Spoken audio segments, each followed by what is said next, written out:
Madame, Monsieur, une fois de plus, bienvenue à cette édition du Mérite panafricain. Surtout, merci de nous recevoir chez vous.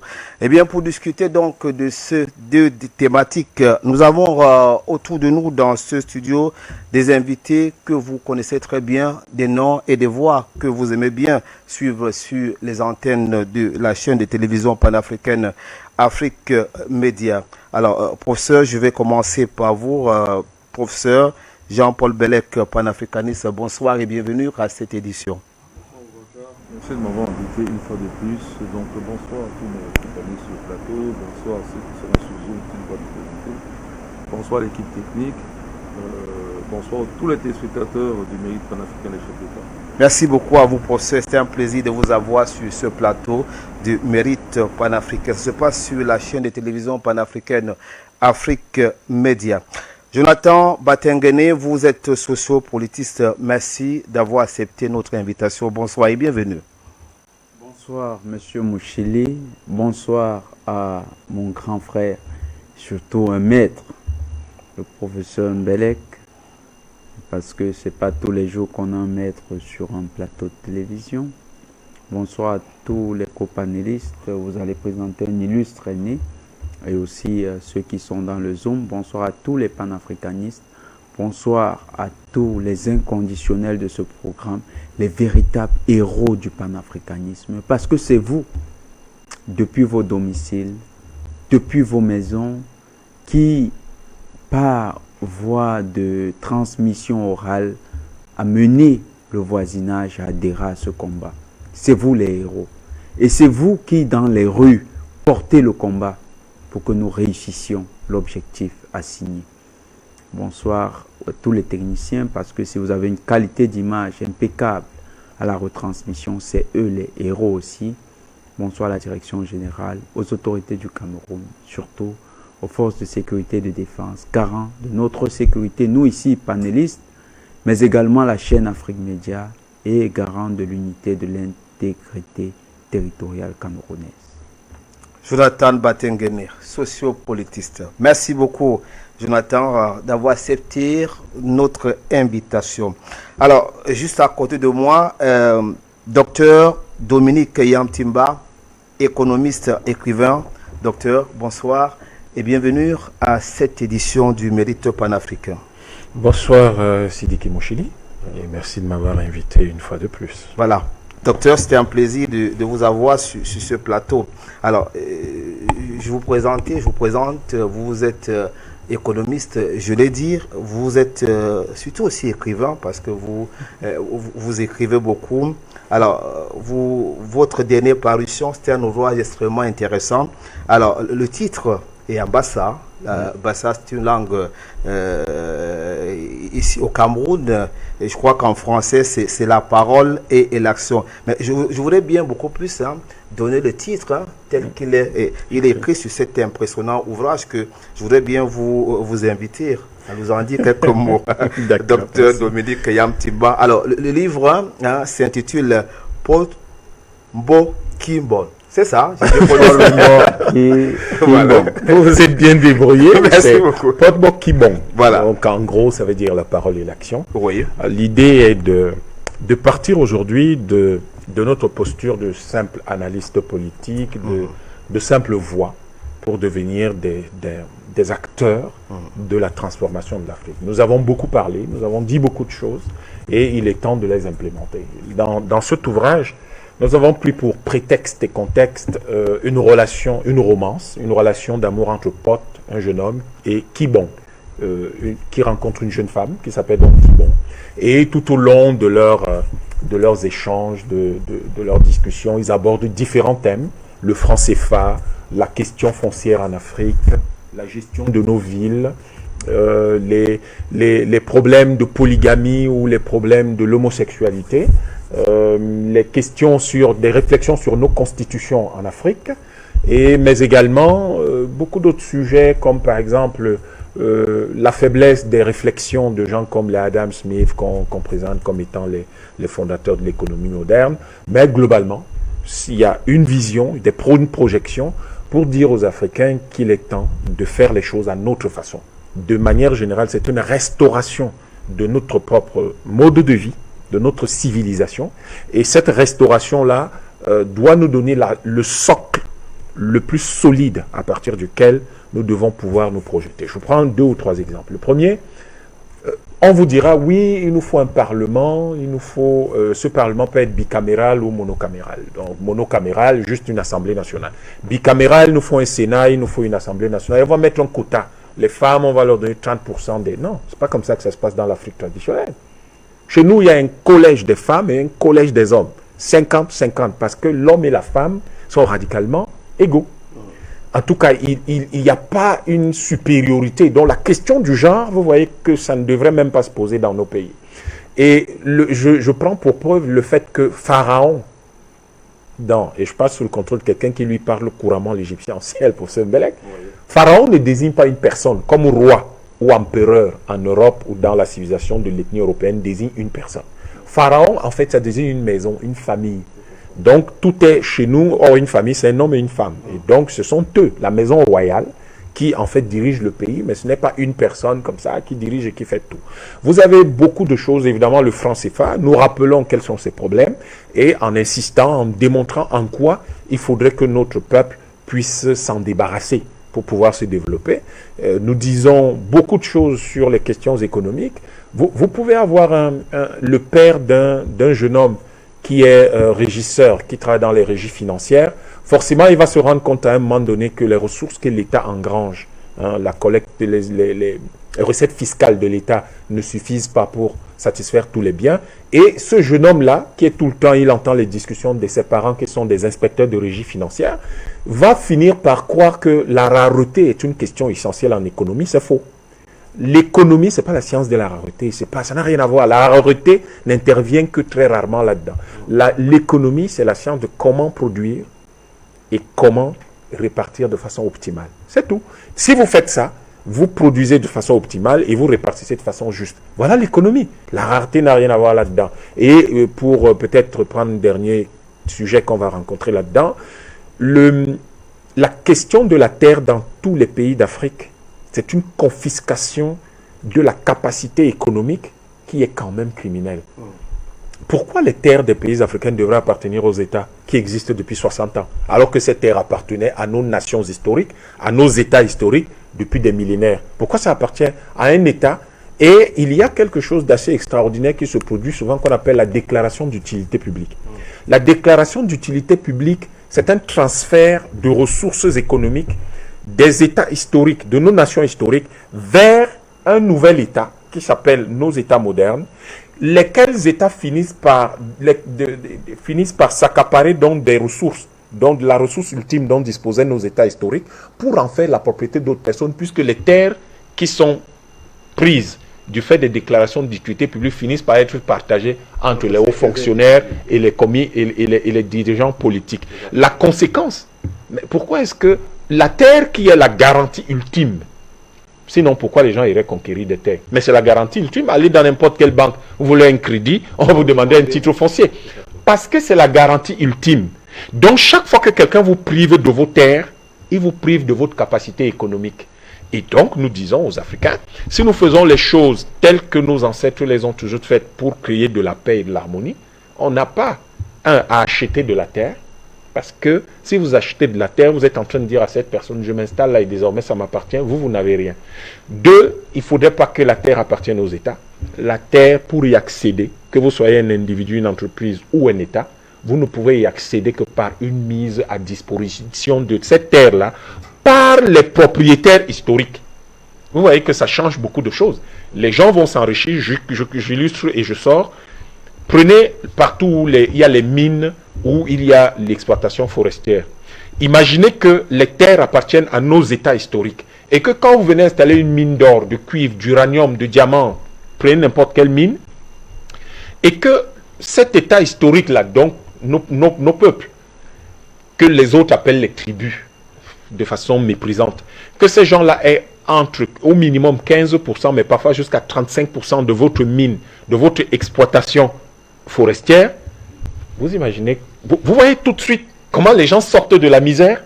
Sauf que ce qu'on va faire avec les États modernes néocoloniaux, on va dénier à nos États historiques la propriété de la terre. Ils vont donc s'accaparer ça, les dirigeants politiques et les hauts fonctionnaires, et ils vont installer des gens qui vont faire des centaines de milliards de bénéfices ou de chiffres d'affaires, et des milliards de bénéfices, et ils vont les transférer dans leur pays, et dans le cadre du mécanisme du franc CFA, c'est encore plus facile, la libre transférabilité des fonds. Pendant ce temps, nos peuples, nos nations historiques resteront pauvres. Voilà quelques thèmes que nous abordons dans ce livre-là, en expliquant ce que c'est, en quoi ça consiste, quels sont les problèmes, et en proposant des sources de solutions qui vont permettre que l'Afrique puisse se relever en moins de 10 ans. Merci beaucoup, Dr Dominique Yamtimba. C'est un ouvrage qui va nous aider certainement dans le cas de cette émission à pouvoir comprendre les différentes problématiques soulevées. Alors, comme invité, nous partons à multiplex retrouver Nestor Podassé. Bonsoir, vous êtes en ligne, vous êtes avec nous?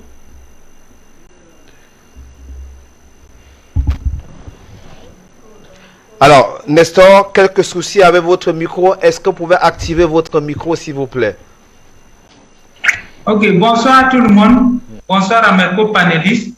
Bonsoir aux techniciens. Bonsoir au PDG d'Afrique Média. Bonsoir à tous les Africains, ceux qui sont en Afrique ainsi que ceux qui sont à la diaspora. Nestor Podassé, pas très loin de vous, Issa Diawara, bonsoir. Est-ce que vous êtes déjà avec nous en ligne?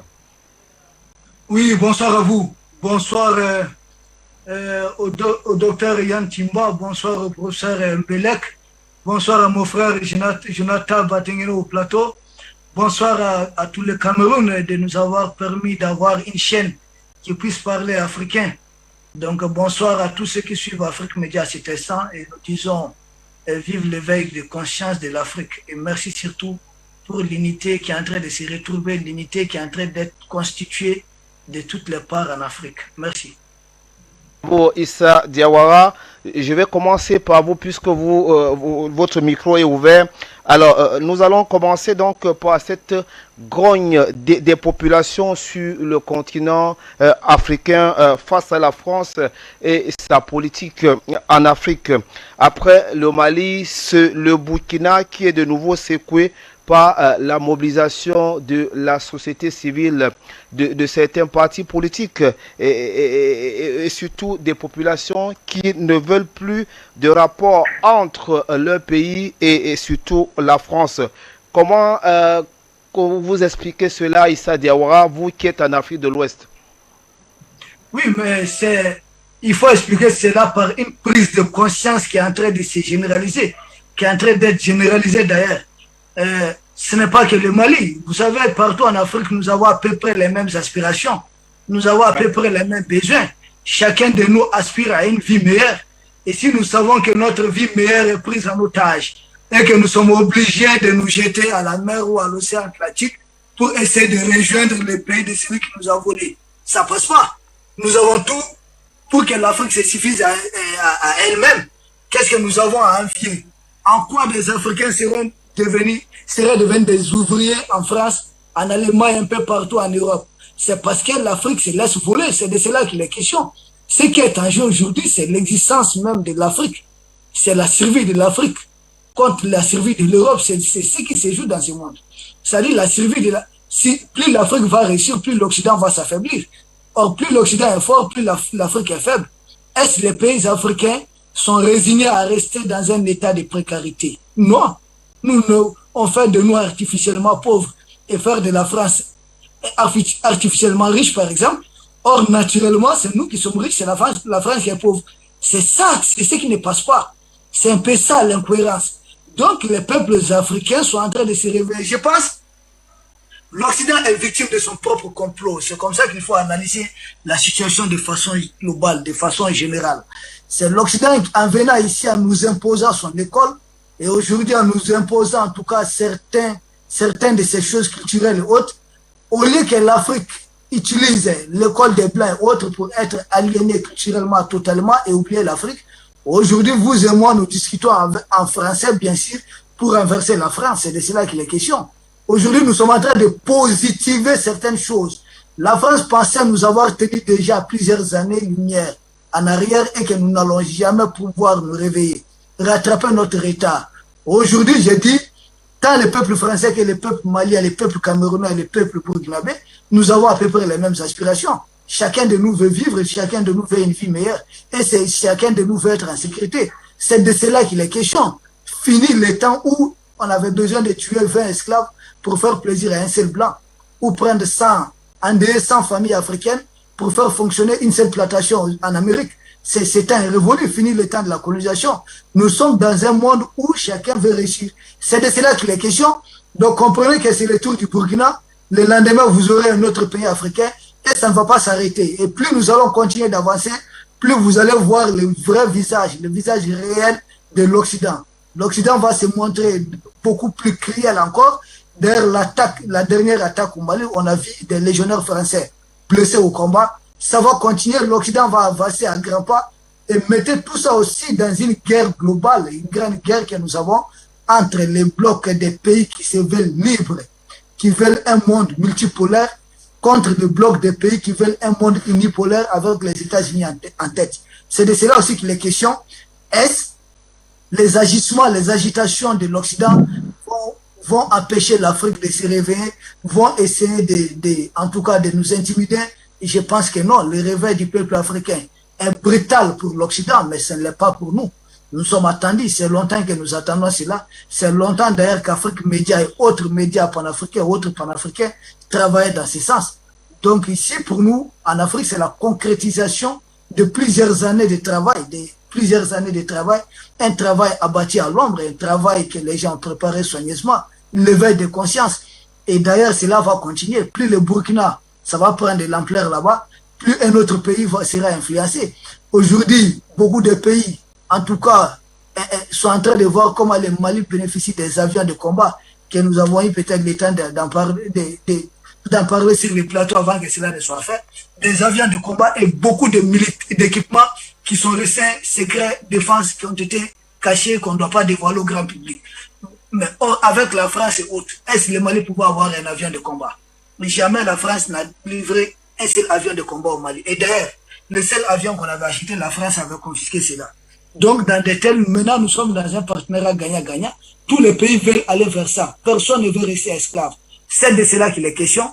Et comprenez les agitations de quelques dirigeants de quelques pays africains qui vont perdre leur fauteuil parce que qu'est-ce que la France proposait en contrepartie? L'Occident, c'était la longévité ou en tout cas l'impunité, les droits de massacres sur les populations, juste pour faire maintenir ces gens au pouvoir. C'est un révolu, c'est les peuples africains qui sont en train de prendre le pouvoir. C'est de cela qu'il s'agit. Merci. Issa Diawara. Alors, Jonathan Batengene, je reviens vers vous sur ce plateau. Vous venez de suivre Issa Diawara dans sa position.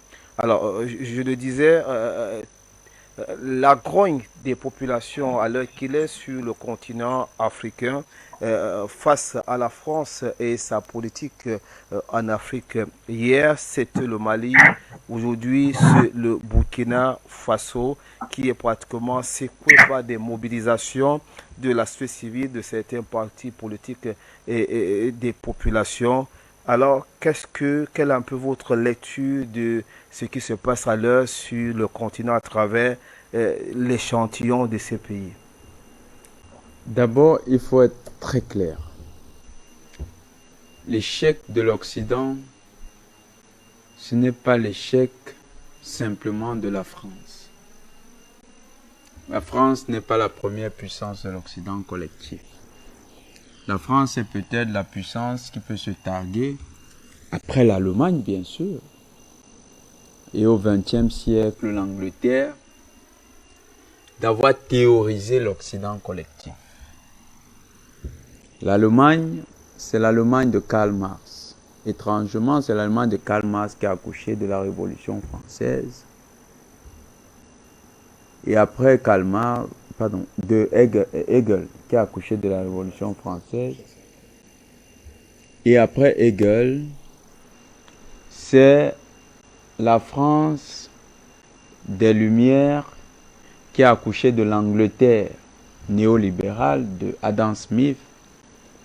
Et c'est l'Angleterre néolibérale d'Adam Smith qui a permis au Carnap, toute la société du Mont Pèlerin, de revitaliser ce qu'on a appelé le néolibéralisme qui est aujourd'hui dominant dans le monde. Avec les Herbert Marcuse, tous ces gars qui ont fait la pluie et le beau vent de l'Occident. Cet Occident collectif qui chute, c'est aussi l'échec en premier plan sur le plan militaire des États-Unis, parce que les États-Unis n'ont pas grand-chose comme théorisation du point de vue du néolibéralisme. C'est l'Angleterre qui a théorisé le néolibéralisme. Von Hayek aidant, et avec Taylor, les penseurs attitrés, Taylor aux États-Unis, au Canada, qui a beaucoup plus revitalisé l'idéologie néolibérale. L'Occident est en chute libre. La France, qui au XXe siècle n'a plus de contribution notoire, n'est qu'une puissance suiviste. Elle n'est plus une puissance de premier plan. Et en Afrique, elle a perduré parce qu'elle revendiquait la domination sur près de 17 pays qui utilisaient une monnaie nazie en partage et sur lesquels elle exerçait une puissance en monopole d'exploitation et de prédation des ressources naturelles. Cette France est tombée avec le Mali. Monsieur Mouchili, on parle d'une puissance qui a subi avec le Mali un échec fracassant. Le Mali a donné 72 heures à son ambassadeur pour libérer le plancher. Et ce monsieur est parti. C'était inédit en Afrique. De Gaulle, quand le président Sékou Touré dans les années 60, lui a dit « Je préfère la pauvreté dans la liberté à l'esclavage dans l'opulence », De Gaulle a fait un coup d'État à Sékou Touré. Assimi Goïta a répété la même formule à la France et il est au pouvoir. Monsieur Macron peut mourir d'AVC ce soir d'entendre ça. Alors nous parlons. Monsieur Le Drian est parti parce qu'il avait une convocation au tribunal de Bamako. Il devait se présenter à un petit tribunal, au 3e arrondissement, en première instance. C'est dire combien le Mali avait réussi à ridiculiser la France. Comme aimait dire à Sarkozy, le tombeur du grand guide libyen, la grande France, elle est devenue ce nain géopolitique, comme aime à le dire notre fidèle ami Delphin de Gitega. C'est un Camerounais en passant. Mais il est bien sûr burundais. Donc, la France, ce n'est pas l'ennemi, ce n'est pas l'acteur essentiel. Il faut revenir à ceux qui sont essentiels dans le débat. Il y a deux pays qui sont importants dans ce débat et nous allons les convoquer. L'Angleterre en tant que puissance idéologique actuelle, d'ailleurs vous allez voir que les Anglais le savent et c'est pourquoi ils sont âprement engagés contre les Russes au niveau de l'Ukraine. Et les États-Unis en tant que dans la pensée épistémologique, on les appelle les détaillants de la pensée. C'est les détaillants de la pensée britannique. Les États-Unis. Ils ne sont pas un pays producteur au niveau de grossistes.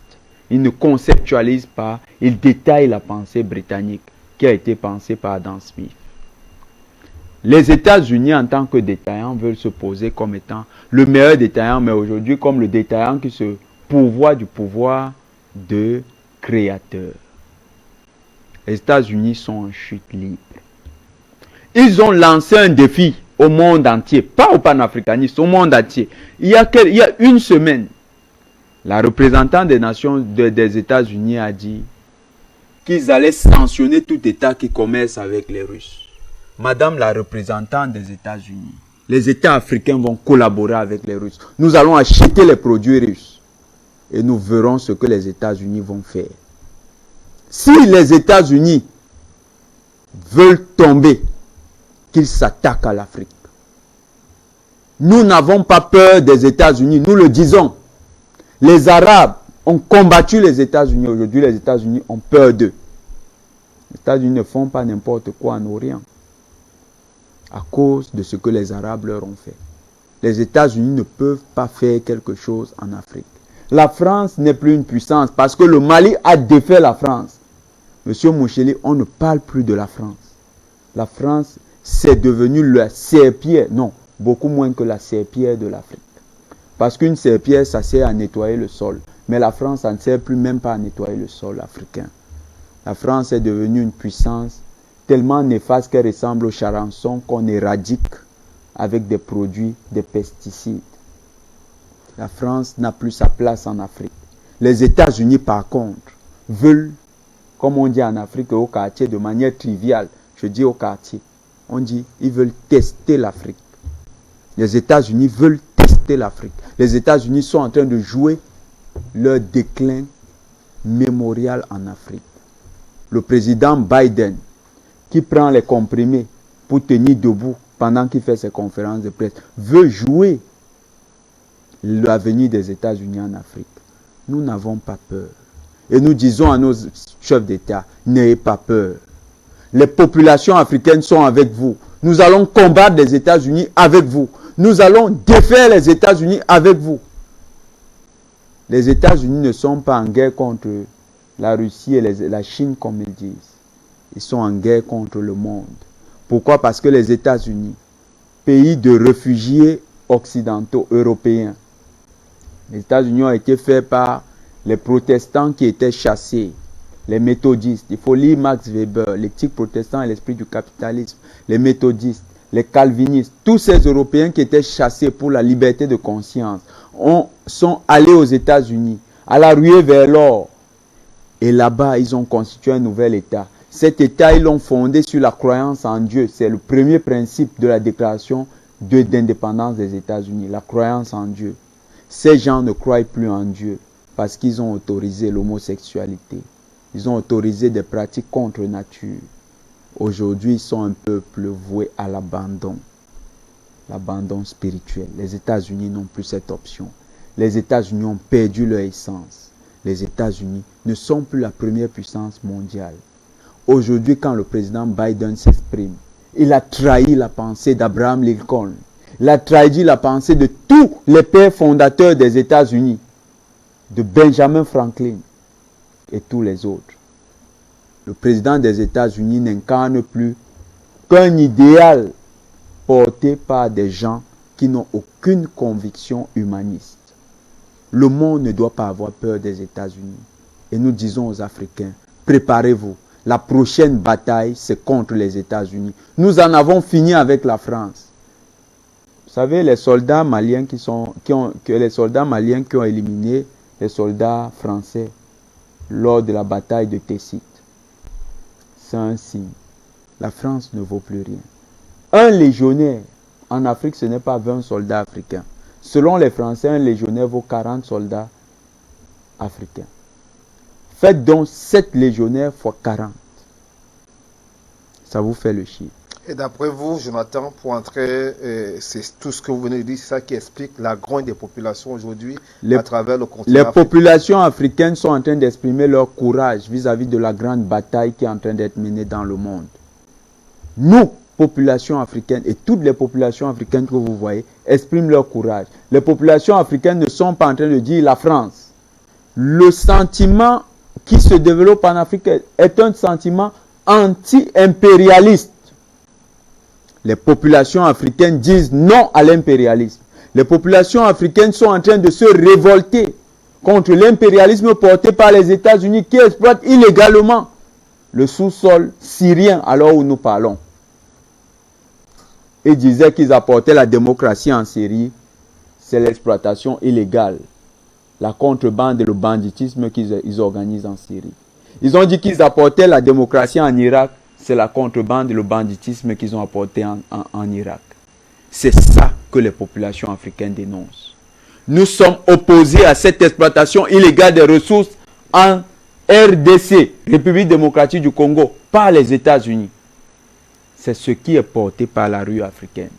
Dans le giron qui était dominé par la France, c'est ce que vous voyez et qui a un sentiment beaucoup plus porté contre la France. Dans le giron porté par les États-Unis, comme la RDC, bientôt vous verrez, nos frères de RDC vont brandir le drapeau américain, ils vont le jeter au sol et ils vont dire aux États-Unis, nous n'en voulons plus.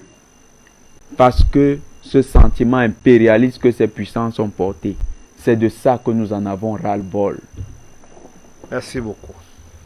On vous a très bien suivi, Jonathan Batengene. Alors, nous allons en multiplex retrouver Nestor Podassé. Nestor, vous êtes avec nous. Alors, vous qui êtes au cœur de ces actions qui se déroulent à l'heure qu'il est en Afrique de l'Ouest et plus précisément au Burkina. Alors, je le disais, depuis quelques jours, des manifestations se préparent et ont même eu lieu ce vendredi contre la France. Les populations ne veulent plus concrètement de la politique française sur le continent. La France qui est même accusée, hein, d'après ce qu'on entend par-ci et par-là, de prendre une part très active dans la montée du terrorisme. Alors, est-ce que vous pouvez nous dire, Nestor Podassé, les raisons qu'on avance sur place pour pouvoir expliquer ces mobilisations populaires? Et avant de répondre à votre question, j'aimerais rectifier ce que vous avez dit tout de suite. Vous dites que vous entendez ci et là, on accuse la France. On n'accuse pas la France, mais nous sommes en train de dénoncer ce qu'elle fait. C'est un fait, ce n'est pas une accusation, c'est un fait, c'est déjà fait. Donc nous sommes en train de dénoncer. Donc la France est le parrain des terroristes en Afrique. Ce n'est pas un débat. Tout le monde sait ça. La France est celui qui est venu armer les terroristes et tuer Kadhafi et la poudrière de la Libye.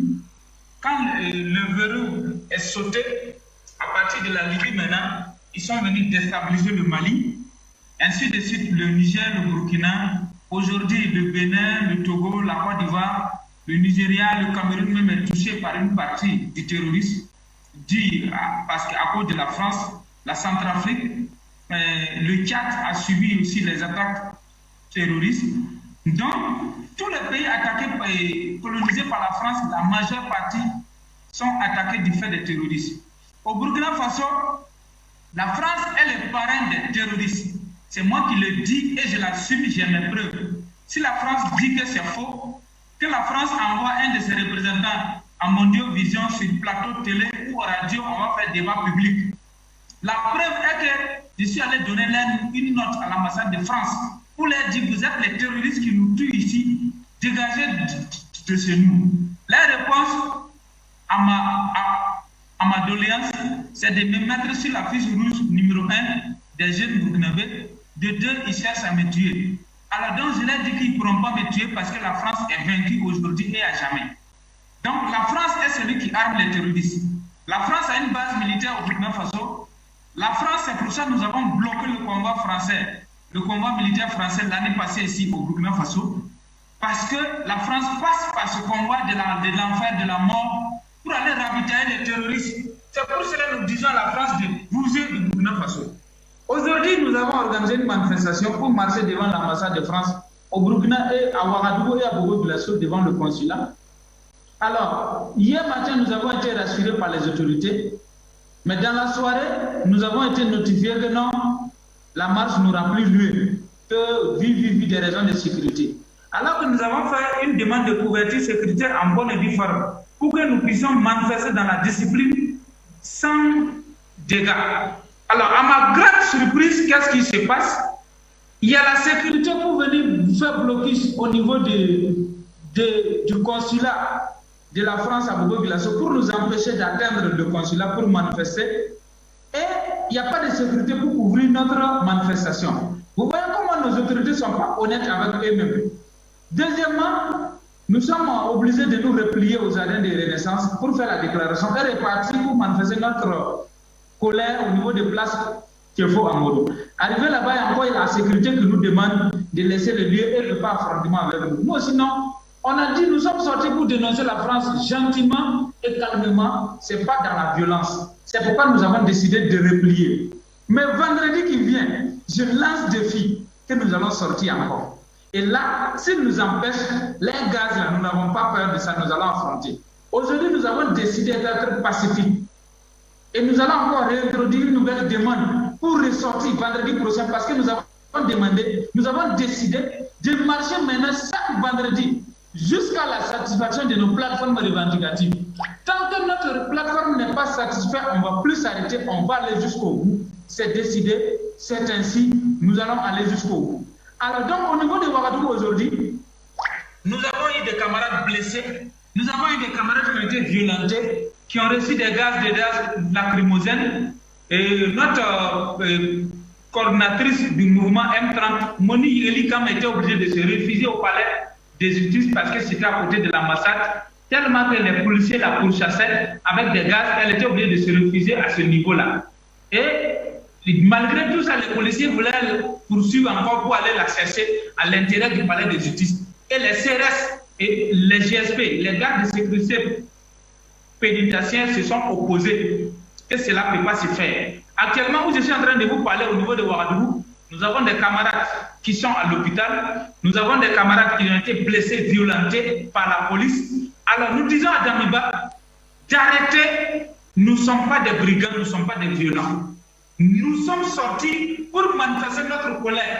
Si lui étant un militaire, s'il n'est pas un militaire et qu'il est un corps habillé, un corps qui est habillé avec tenue militaire, qu'il enlève cette tenue-là déposée et puis rentrer dans la politique politicienne. Parce que nous, on était dans une situation d'insécurité parce que la France est complice de ce que nous vivons.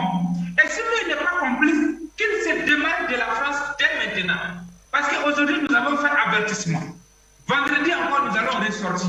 Et là, ce n'est pas de l'amusement. Si un seul coup de gaz de lacrymogène est jeté sur nous, Damiba doit partir.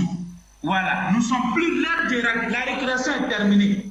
Maintenant, là, soit là, il est pour la France, soit il n'est pas pour la France. Le pays nous appartient, ce n'est pas pour Damiba et son groupe d'officiers qui ont fait le coup d'État. Ça appartient au peuple burkinabé. Et c'est l'occasion pour moi ici de lancer l'appel à toute la jeunesse burkinabé, toutes les femmes, tous les hommes, garçons comme filles, de sortir massivement le vendredi prochain, 14h devant l'ambassade de France à Ouagadougou, 14h devant le consulat de Bobo-Dioulasso, qu'on appelle CCF, Centre culturel français de Bobo-Dioulasso. Parce que depuis hier, la police et la gendarmerie sont à mes trousses. Je suis obligé de vivre en cachette. Voilà, et les camarades sont venus me chercher ici, aller faire la déclaration pour qu'on puisse remettre l'autorité. Et puis, je me suis encore mis en cachette. Donc, je les dis de ne pas faire cela. Parce que trop, c'est trop. Il ne faut pas qu'ils vont nous pousser à bout. Nous ne sommes pas sortis contre nos autorités. Nous ne sommes pas sortis contre les Burkinabés. Nous disons à la politique française de prendre stop. Et première revendication, si Damiba même voulait jouer notre jeu pour nous calmer, c'est l'occasion pour lui de renvoyer cet ambassadeur idiot inutile qui nous a insultés. Parce que hier, il s'est permis d'aller signer des accords avec ce même imbécile-là. Vous voyez, il a signé accord pour sécuriser l'axe Ouagadougou, Kaya, Djori, à coût de 200 milliards. Et qui est l'expertise qui va s'occuper de ça? C'est l'Union européenne. Qui dit l'Union européenne dit la France. Donc l'Union européenne a les moyens de nous sécuriser. Donc il fallait intensifier les attaques pour qu'on vienne leur confier la sécurisation, un contrat de sécurisation de l'axe Ouaga, Kaya, Djori à 200 milliards. Pendant qu'il y en a de déplacés internes, pendant que nous avons 2 millions de déplacés internes qui n'ont pas de toit où dormir, pendant ce temps, c'est des milliards qu'on prend pour donner à l'Union européenne pour notre sécurité. Nous n'avons pas sous-traité notre sécurité. Nous avons des hommes valables, nous avons des femmes capables pour nous sécuriser. Nous avons juste besoin de matériel. Si Damiba ne va pas aller chercher des matériels pour qu'on puisse sécuriser le pays, qu'il dégage. Merci beaucoup. Pour Dassir. Alors, professeur Bellec, je reviens à vous. Alors, après avoir suivi tour à tour Issa Diawara, Jonathan Batengene et tout à l'heure, tout de suite même Nestor Podassé. Alors, comment est-ce que vous, à votre niveau, vous expliquez ce que nous vivons depuis quelque temps sur le continent africain, à partir du Mali et actuellement au Burkina Faso, la grogne des populations sur le continent, des populations qui veulent tout simplement le départ de la France sur leur territoire. A bien montré que la France était arrangée dans le même camp que les États-Unis, en d'autres termes l'OTAN, quoi. Bon, ben, comme c'est d'elle qu'il s'agit, Je fais remarquer que beaucoup de mauvaises lectures ont été faites sur la situation politique générale du continent africain. Une tendance était de faire croire que les pays dits anglophones, c'est-à-dire que d'obédience, colonisation, qui ont subi une colonisation anglaise sur le continent africain, étaient les plus avancés sur le plan de l'émancipation politique. Mais je trouve que c'est faux. Parce que pendant toutes ces luttes-là, par exemple, par opposition au néocolonialisme français, c'est dans la partie francophone, justement. Et la partie anglophone, de quoi il s'agit, on voit qu'elle fleurit beaucoup en hommes d'affaires, très impliqués dans l'exploitation économique de la planète, et vous savez par qui, les 13 familles et consorts. Mais en réalité, au niveau de la prise de conscience des populations, au niveau de le gain en souveraineté, c'est pas ça. Puisqu'on a vu par exemple des pays comme le Ghana, soi-disant anglophone, venir au secours de la France pour mettre au pas le mouvement de transition malien à travers la CEDEAO. Oui. Donc Nkrumah pourrait se retourner de sa tombe, quoi. Vous voyez, avec de ces attitudes. Et pourquoi il en est ainsi dans la partie francophone? Parce que c'est là où, vous savez, les anglophones de la colonisation, hein, avant le néocolonialisme, ils pratiquaient ce qu'on appelle l'indirect rule. Ce qui a permis une adhésion de la partie classe collaboratrice du pays à collaborer avec les anglo-saxons en jouant le jeu. Voilà. Mais dans la partie francophone, c'était dur. Regardez même, parce que francophone, ça inclut la RDC avec la Belgique. Vous regardez avec quelle sauvagerie Léopold II exploite le Congo. Okay, à l'époque, il coupait même les mains. Tout ça pour une question de récupérer de l'EVA, du caoutchouc. Oui. Alors, donc, dans le cas de l'Afrique francophone, la colonisation a été dure. Pensez au Congo-Océan. Combien de morts? Pensez, même ici au Cameroun, là, rien que pour tracer une voie ferrée. Combien de morts? Je crois que c'est du côté de Macaque. Hein. Macaque, il y a eu beaucoup de morts, là, au niveau de la voie. Ndjok, c'est ça. Ndjok, absolument. Dans le cas du Cameroun? Oui, dans le cas du Cameroun. Pour faire des précisions. Oui, c'est Ndjok. J'avais dit Macaque, mais c'est toujours la même région. Voilà, Ndjok. On connaît ça. Regardez la répression faite sur l'Union des populations du Cameroun. Alors que chez les anglo-saxons, bon, on a rappelé Jomo Kenyatta, on lui a cédé le pouvoir. Ici, on a tué tous tous nos héros nationaux. Voilà pour donner le pouvoir à quelqu'un qui n'en voulait même pas. Voilà, qui ne savait même pas comment faire. Et bon, comme ce qui doit arriver arrive, la résistance vient parce qu'il y a une dureté dans l'oppression. Alors, au niveau théorique même, le grand théoricien du panafricanisme, sur le plan intellectuel, c'est Cheikh Anta Diop. Ce n'est pas un anglophone, c'est un francophone. Donc ça veut dire que nous ne devons plus faire cette démarcation, elle n'a pas de sens, mais comprendre que, comme l'a dit Batengene, le camp occidental a mis la France comme gendarme pendant un temps, elle est en train d'échouer, donc peut-être que les États-Unis doivent prendre le relais, et si on a eu l'impression que cette partie de l'Afrique, c'est elle qui retardait le continent, c'est parce que c'est là où le colon agissait le plus durement possible. Quand on agit durement sur vous, ben vous piétinez, vous n'avancez pas vite. Par contre, ce piétinement, je viens de le dire, permet le réveil, et c'est ce qui se voit au Burkina Faso, c'est ce qui se voit au Mali, c'est ce qui va se voir en Guinée, c'est ce qui se voit même au Cameroun, parce qu'au Cameroun, étant donné que la situation est embrouillée avec les endocolons, mais nous avons la presse. Il y a eu un combat pour la presse ici, qu'elle soit écrite ou télévisuelle ou radiophonique. C'est ce qui se passe là. Et maintenant, c'est utile pour tout le continent africain. On avait le projet de RASCOM avec tout ce qui devait censurer au niveau informationnel. Bon, ils ont massacré Kadhafi, mais le Cameroun a pris le relais. C'est ce qui se passe. Imaginez Afrique Média à l'époque où ils ont déstabilisé la Côte d'Ivoire. Les faits n'auraient pas été le même. Hein. D'accord. Même à l'époque de Kadhafi, les faits n'auraient pas été le même. Voilà. Bon, sans remonter plus loin. Donc, moi, je pense que les luttes au niveau de... Et le peuple aura le dessus. Et nous sommes là pour les encourager et éclairer davantage en recueillant les informations qui nous remontent du terrain. Voilà. Et elle doit aboutir. La France doit quitter.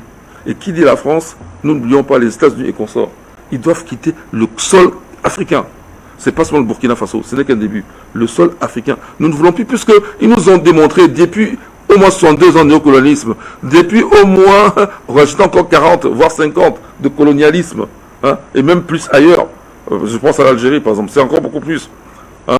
Mais alors, ils nous ont démontré par A plus B qu'ils ne savent rien faire d'autre que opprimer, que pour faire de la prédation, que couper les têtes des nationalistes. Ils ne savent rien faire d'autre que exploiter à outrance le pays, l'uranium de Gabon, la région de Monana, le phénomène de Oklo, on l'étudie en physique. L'uranium de Gabon, toute la région de Monana, bon je n'ose pas dire Franceville, c'est pour ça que je dis Monana, mais c'est la même région, l'uranium a été épuisé. Et maintenant ils se rabattent au Niger. Ils ont même essayé la Centrafrique. Et tout ça c'est au détriment des populations. Au Niger, où la France, Orano, avant Areva, prélève de l'uranium pour les centrales nucléaires françaises, l'électricité française. Mais l'uranium au Niger ne permet pas au Niger de s'éclairer. Si on pouvait encore discuter avec ces gens-là de façon humaine, d'humanisme, pour reprendre Batengele, dans ce cas-là, ils auraient au moins pu se construire 3 centrales nucléaires au Niger. Le Niger ayant la matière première. Ça éclairait tout le pays, mais c'est pas ça qu'ils font. Donc ils n'ont plus rien à nous démontrer. On n'a plus rien à attendre de ces gens-là qui ne nous ont pas encore montré. Et qu'est-ce qu'ils nous ont montré? Un visage hideux d'oppression, qui au lieu de faire l'amitié entre les peuples, crée plutôt de l'inimitié. Puisque même quand vous êtes chez eux, en France par exemple, tous les jours on parle des immigrés, tous les jours, et en haine, en termes de haine. Même les enfants nés sur place, ils les détestent. Puisqu'ils n'en parlent pas favorablement. Toujours, alors, dès qu'il y a un petit souci au niveau comment dire, social, on désigne les immigrés. Alors vous savez quoi? Non, professeur. Vous savez, le tourisme c'est important. Ça ramène de l'argent, en tout cas ça fait tourner l'économie d'un pays. Beaucoup. Alors, qu'est-ce qui se passe? Quand vous voulez une publicité sur la lèpre, à Paris, en France, c'est les Noirs qu'on met. Vous voulez sur le sida, c'est les Noirs qu'on met. La prostitution, c'est les Noirs qu'on met. Même le mot sexualité qu'on veut mettre en... c'est des Noirs qu'on met. Alors que non, ce n'est pas notre tradition. En d'autres termes, dès qu'une image est défavorable, là je reviens sur les maladies, hein, à savoir la lèpre, le sida, et même d'autres, voilà. Ou alors si c'est pour la mendicité, réclamer l'argent pour l'UNICEF, c'est les enfants noirs qu'on met, avec le ventre ballonné. Ça veut dire qu'ils... Voilà, qui coulent, voilà. Ça veut dire qu'ils salissent notre image. De telles personnes ne peuvent pas être nos amis. L'hypocritement, parce que Macron, la dernière fois, il est venu sur Cameroun, il a dit l'hypocrisie des Africains par rapport qui ne veulent pas reconnaître que la Russie mène une guerre en Ukraine. Il appelle ça l'hypocrisie.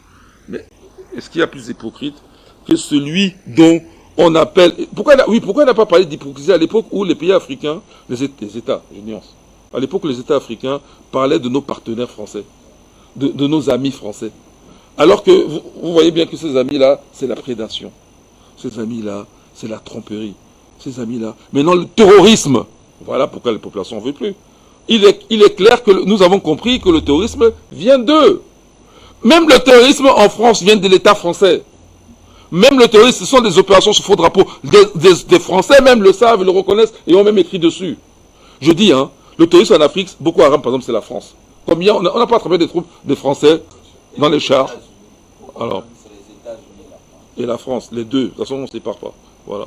Alors, maintenant, je dis qu'en plus de ça, de pratiques terroristes en France, les opérations sous faux drapeau en France, le Bataclan par exemple, ce sont les militaires français. J'explique. Lorsque les terroristes entrent au Bataclan, et ils vont faire un massacre, il y a des soldats français en bas. Ils ont vu entrer les terroristes. Certains, ils ont même appelé leur supérieur. Qu'est-ce qu'on fait? On dit, vous faites rien.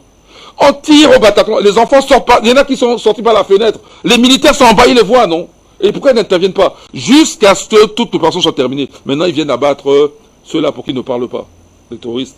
Ils ont même poursuivi pendant. Alors, ça c'est la...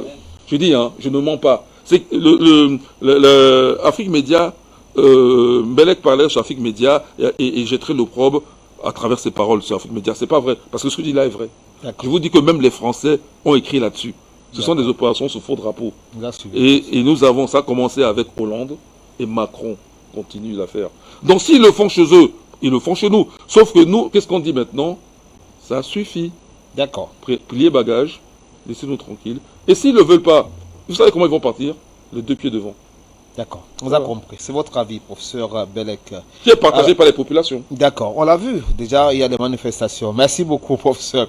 Alors, docteur Dominique Yamtimbar, on va essayer un peu de faire cette première prise de parole. On la termine avec vous.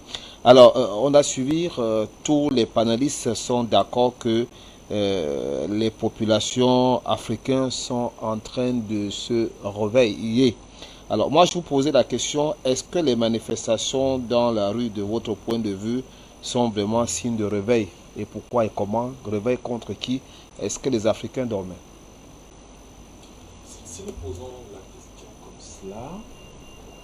cela, elle peut, sous un certain angle, donner le sentiment qu'effectivement les Africains peut-être dormaient, qu'ils ne faisaient rien. Non.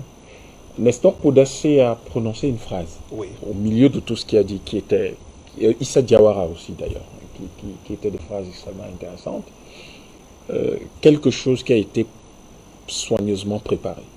On peut avoir l'impression que c'était préparé parce que les gens se sont assis, ont discuté. Ça, c'est arrivé tout récemment. Mais ça a toujours été préparé. Je vous dis quelque chose. Lorsque vous prenez les débats de tous les jeunes Africains, qui aujourd'hui ont 30 ans, 40 ans, et de tous les Africains qui ont 30, 40, 50 ans aujourd'hui, je n'ose pas parler des plus âgés, parce que les plus âgés ont toujours baigné dans ce débat-là, dans cette interrogation de « mais qu'est-ce que le continent va devenir? Qu'allons-nous faire ?» Et un certain nombre d'actes qui ont fait l'histoire aujourd'hui, ils les ont posés. Mais quand on prenait les plus jeunes, qui ont la quarantaine, la trentaine, il ne faut pas avoir l'impression qu'ils étaient dans une espèce de sommeil dogmatique et qu'ils se seraient réveillés un beau matin parce qu'il y a eu un choc quelconque. Il se trouve que, de façon naturelle, tout être humain, ce qui est naturel à un être humain, c'est la liberté. Et dès que vous privez un être humain de sa liberté, même d'une manière douce, subtile, il le ressent. Et les Africains, même la violence quotidienne dans nos villes est une expression de ce ras-le-bol. Quelquefois, tout le monde n'a pas la capacité d'identifier clairement le problème, de le pointer du doigt et de pouvoir s'y attaquer et le résoudre. C'est trois niveaux différents. Identifier le problème, on identifie le problème, on s'attaque au problème, on cherche à le résoudre et donc on définit d'abord un certain nombre de stratégies. Tout le monde n'est pas capable de faire tout ça en même temps. Mais il arrive un moment où lorsque vous atteignez la masse critique de gens qui ont la capacité de structurer des solutions aux problèmes, eh bien naturellement vous assistez à ce qui se passe là. Il y a aujourd'hui, et c'est ça qu'on appelle la reprise de l'initiative historique. Parce que l'initiative historique, c'est poser des actes. Et c'est ça qui construit l'histoire. Le système, le professeur Bellec a commencé de vous donner la différence entre le monde anglo-saxon, disons la colonisation anglaise et la colonisation française en Afrique. Beaucoup de gens ont tendance à dire « Oui, mais les derniers pays, les pays les moins développés d'Afrique, c'est les pays francophones, là où on parle le français. Vraiment, les pays qui ont le moins de hauts fonctionnaires dans le système des Nations Unies, ce sont ces pays-là. Mais il faut faire quelque chose. » Non, pas du tout. Ce n'est pas dans l'ONU que se trouve notre solution, mais l'ONU, c'est à cause de l'ONU qu'on a des problèmes dans le nord-ouest et le sud-est au Cameroun. Parce que c'est à cause de l'ONU que nous avons eu une mauvaise indépendance. Thématique. Ben voilà. Et il aurait suffi que ces gens-là écoutassent Robert Noumniobé, on n'en serait pas là aujourd'hui. C'est à cause de l'ONU qu'on a des problèmes au Congo. C'est à cause de l'ONU qu'on a des problèmes au Rwanda et au Burundi. C'est à cause de l'ONU qu'il y a des problèmes en Tanzanie, au Togo. C'est à cause de l'ONU que on a le dernier pays colonisé en Afrique, la République sahraoui. C'est à cause de l'ONU. C'est à cause de l'ONU qu'aucun scientifique africain n'a jamais accédé à une momie égyptienne. Mais docteur, Sahraoui, ça nous arrange, ça embête le Maroc. Maroc, c'est l'OTAN, ça nous arrange. Oui, mais il faut rappeler, moi je suis sur les faits. Après, les gens peuvent... Non, mais Sahraoui, ça nous arrange. Tant que le Maroc est embêté... Docteur, allez-y, continuez. Non, c'est pas que le Maroc soit embêté, c'est qu'il est inacceptable pour nous les Africains de constater qu'il y a encore un peuple qui est colonisé aujourd'hui. Tout à fait. Et qui Et qui a deux villes occupées par l'Espagne, Ceuta et Melilla. Ceuta et Melilla, qui sont... Parce qu'en fait, vous avez l'Europe et le Maroc qui s'entendent pour dominer ce peuple-là. Les uns ont pris deux villes, les autres... Toute la puissance de l'industrie des phosphates du Maroc, ça vient de là. Donc, il se trouve que nous, en Afrique aujourd'hui, je pense que les Français ont tendance à se plaindre du ressentiment anti-français en Afrique et ils se disent que quand les Africains se lèvent, par exemple, pour manifester, c'est qu'ils sont dans une dynamique de ressentiment anti-français. Les Africains ne sont pas contre quelqu'un. Si les gens jouent les victimes et font de la victimisation et de la manipulation, c'est leur problème. Les Africains ne sont contre personne. Les Africains ne détestent personne. Nos valeurs, ce n'est pas ça. Les Africains sont pour quelque chose. Et cette chose s'appelle la liberté. Maintenant, si les gens ne comprennent plus le sens de ce qu'on appelle la liberté, peut-être ils peuvent venir nous demander, on leur dira ce que c'est. Si eux, ils ont oublié ce qu'on appelle la liberté. Mais nous, nous savons encore très bien ce qu'on appelle la liberté. Les Français sont les colonisateurs les plus brutaux qui puissent exister. Parce que leur système est assimilationniste. Ils veulent faire de vous un Français. Sauf qu'ils sont très bien conscients, puisque c'est eux les théoriciens du racisme, et les Gobineau, etc. Ils sont très parfaitement conscients que parler correctement français comme Senghor, qui apprend le français aux petits Français de France, ne change pas la couleur de votre peau. Pas du tout. Ne change pas vos origines, ne change pas votre parcours historique. Ça ne fait pas de vous subitement un descendant de Vercingétorix. Ça ne change pas du tout. Vous restez un descendant, dans mon cas, de Ramsès II ou de Taharqa. Aussi simple que ça. Qu'on le veuille ou qu'on ne le veuille pas, c'est ce que vous êtes. Donc, ils vont vous assimiler, mais en fait, c'est une stratégie de domination éternelle. Voilà l'une des raisons pour lesquelles nous parlons français sur ce plateau. Vous n'êtes pas français, je ne suis pas français, il n'est pas français, il n'est pas français. Personne n'est français ici. Mais on parle strictement en français. Or, les Anglais ont compris, eux, ils ont mis en place un système en se disant, on va créer des petits potentats, on va créer ou laisser des petits potentats locaux. Et en créant, en laissant de petits potentats locaux, en fait, nous, comment on appelle ça? Nous allons créer des sortes de filiales. C'est-à-dire qu'en fait, vous ne faites pas le gros travail, vous l'externalisez. Nous allons externaliser la domination et comme ça, ils vont se bouffer tout seuls. Voilà pourquoi, en fait, les gens ont ce sentiment que, comme les autres sont intégrés dans leur système occidental capitaliste, et dans cette intégration dans le capitalisme leur donne l'impression d'être des lumières. Vous n'en êtes pas, vous exploitez simplement de manière aussi dure. Vos populations sont toujours aussi pauvres, mais en fait, l'impression que l'on a, c'est que vous brillez un peu. Vous ne brillez pas, il y a autant de ghettos et de marécages dans les villes du Ghana et du Nigeria que dans celles du Cameroun ou du Tchad. Il n'y a aucune différence. C'est les mêmes Africains, la même pauvreté. Le seul truc, c'est que dans un cas, vous avez beaucoup de gens qui sont intégrés dans le système capitaliste occidental. Dans l'autre, vous n'en avez pas assez. Et donc, ces éléments de répression, à un moment donné, lorsqu'un peuple reprend son initiative historique, ce peuple-là rejette forcément, et ça reste encore très mesuré, très modéré en Afrique, et les gens se réveillent un beau matin, la fin du monde connu. Nous, on a eu la fin du monde connu quand ils ont commencé l'esclavage et la colonisation ici. Eux, ils ont la fin du monde connu, qui est le monde de la domination du monde, et ils ne comprennent pas du tout ce qui leur arrive. Mais ce qui leur arrive, je vais vous l'expliquer, monsieur. Ce qui leur arrive, c'est que les Africains sont conscients de 2 ou 3 choses. La première, l'Europe n'a pu nous coloniser que parce qu'elle avait 450 millions d'habitants vers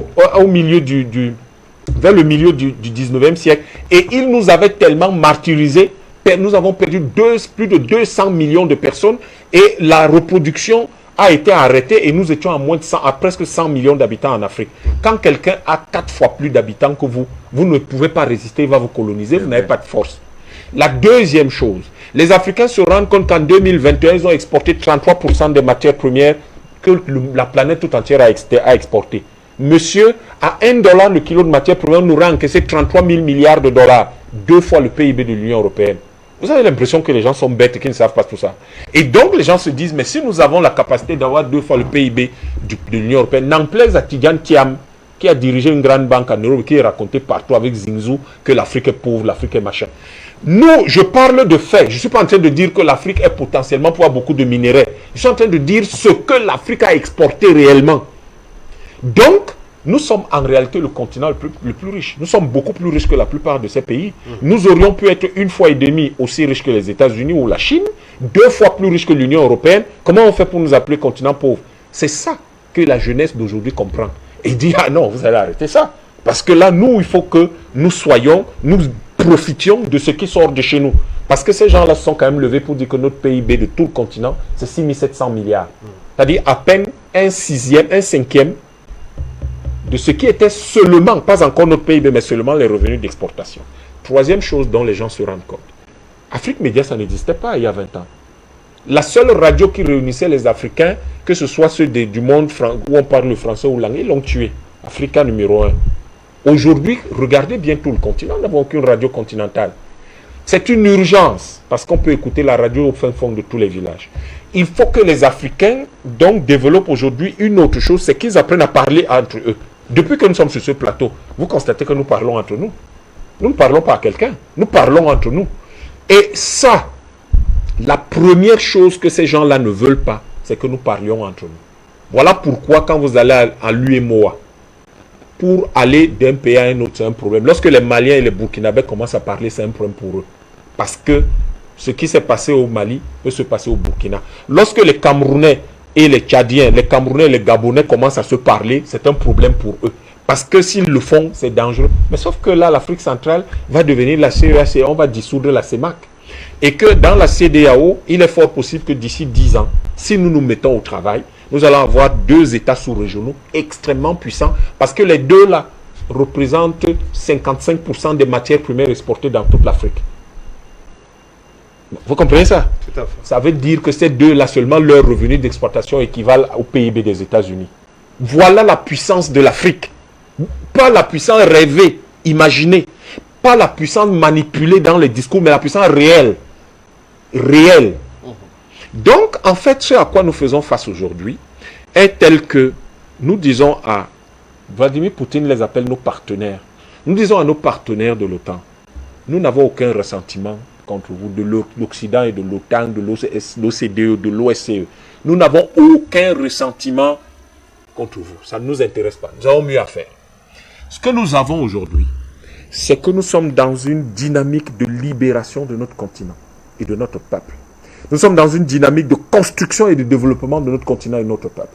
Et donc, ce qui se passe là, au Burkina, c'est que lorsqu'un ambassadeur sort des canons de la diplomatie, on lui rappelle qu'il n'a pas le mérite d'être l'ambassadeur d'un pays chez nous en Afrique. Si vous voulez être ambassadeur chez nous, vous devez nous respecter, respecter notre mode de vie, savoir que nous avons des cultes, des coutumes.